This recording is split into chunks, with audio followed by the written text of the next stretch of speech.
Hey everyone, today we're diving into a mind-blowing story. To create a better future for herself, Wallis clutched photographer Donaldson's business card. Stepping into her studio, fresh out of prison, she looked stunned as the flashbulbs went off like fireworks. Her high heels made her strut like a toddler, and even her turns resembled a clumsy shepherdess, but Donaldson saw a raw and tamed beauty in her sharp. He glimpsed the raw, wild beauty. Patiently, he guided her to stretch, making her eyes more captivating. Her skin reflected the desert's rugged beauty, yet deep in her eyes burned an everlasting fire. With each photo taken, it captured not just her beauty, but also became her battle cry to tear down her old world. Thanks to Wallis' stunning performance, the company decided it was time to let her shine on a bigger stage.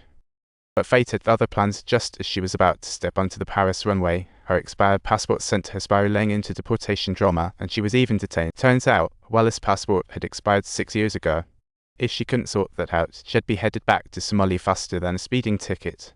She collapsed onto the cold chair, with silent tears trickling down her cheeks and her nails biting deeply into her palms. Yet she couldn't alleviate the searing pain tearing through her heart.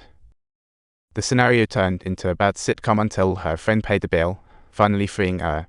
Now, Wallis had temporary permission to stay in the UK, but it was hardly a long-term solution. Walking in the bustling streets, she spotted her poster on a tall building, yet it was laughable that Times no place welcomed her. After getting a temporary stay permit, Wallis struggled again during an ad shoot. This time, Donaldson wanted to showcase a different aspect of her beauty, which for someone who had been mentally shackled since childhood, felt like yet another challenge. Her mood was unbelievable as the spotlight hit her, and instinctively she recoiled, trying to shield herself. But under Donaldson's encouragement, she finally unveiled a smile, slowly starting to stretch her limbs as the camera captured her transforming into a totem sculpted by the desert storm, her pale eyes shimmering like mercury, her black pupils like dots of paint. Each scar became a medal of defiance. To secure her permanent residency, Wallis decided to fake marry the mechanic, Neil, who made a deal with her. Once Wallis gains permanent residency, they'll divorce, but it's not that simple.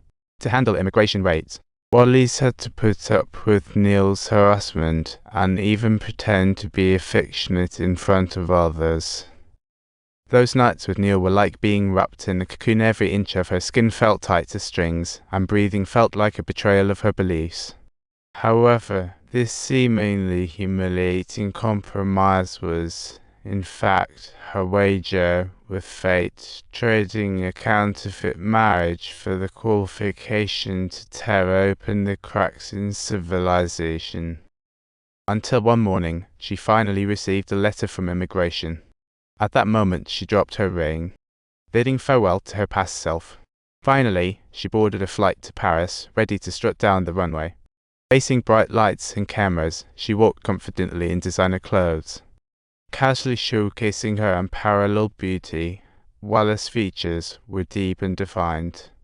Her skin glowed like a black pearl, especially her eyes, which brimmed with stories that captivated everyone. Her unique melancholic charm, making her the instant star of the runway, Wallis quickly became the darling of the fashion world.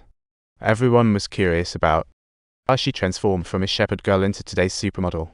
However, during an interview with a magazine editor, she revealed a painful truth. "Mom, I'm here. My scars got infected. I have a major syndrome. My spine has been stripped away. All my insides and outsides have been stripped away. Even the scars have been removed. Sole remaining thing left is merely the trace from the past. I've reverted back to being stone, and everything has slipped away."